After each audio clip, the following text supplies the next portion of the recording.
katta bir minusimiz bor. Birov yuzimizga kamchiligimizni aytsa, o'sha paytda o'zida uni kamchiligini qidirishni boshlaymiz. U bizga aytayotgan kamchiligimiz tuzatish haqida emas, uni kamchiligini topish haqida. O'sha yerda o'zida bosh qotirishni boshlaymiz. Darrov uni ham uyaltirishimiz kerak. Gapdan qolmasligimiz kerak. Bir amallab uni ham yomon holatga tushirishimiz kerak. Qachon mana shu yomon xulqimizdan qutulsak, Kamchiligi bo'lgan odam tan olib to'g'rilash kerak. Va inson va kamchiliksiz inson yo'q. Faqat Alloh yagona.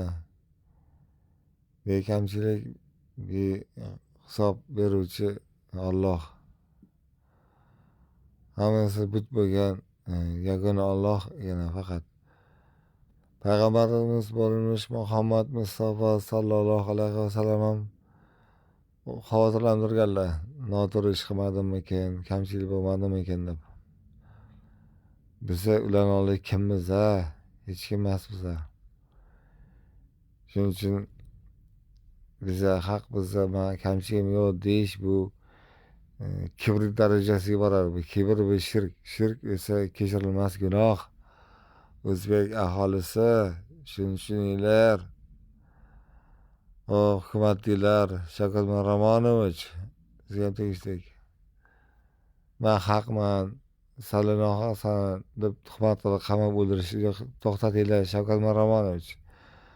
Alloh oldida javob berishinglar qiyin bo'ladi.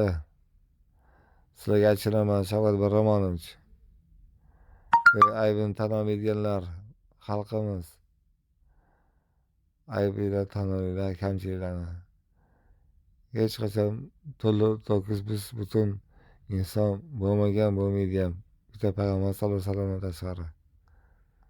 Nima payg'ambarlar tashqari. Avliyolar ham qo'rqib turgan. Shuning uchun katta ketmaylik, karillamaylik. Hammamizga kamchilik bo'ladi. Kamchiliksiz bu dunyo bo'lmaydi. Shuning uchun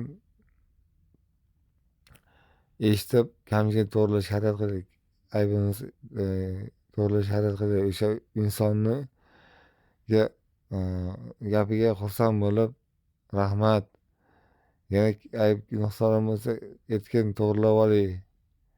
Erta oxiratda Allohning oldida javob berishim yengil bo'lsin deb so'raylik o'sha qarshimiz insondan. Haloyiq. Keyin g'ururimiz sekin qaytib kelishni boshlaydi. Jirrakilikni to'xtatish kerak. Bitta yomon katta bir minusimiz bor. Birov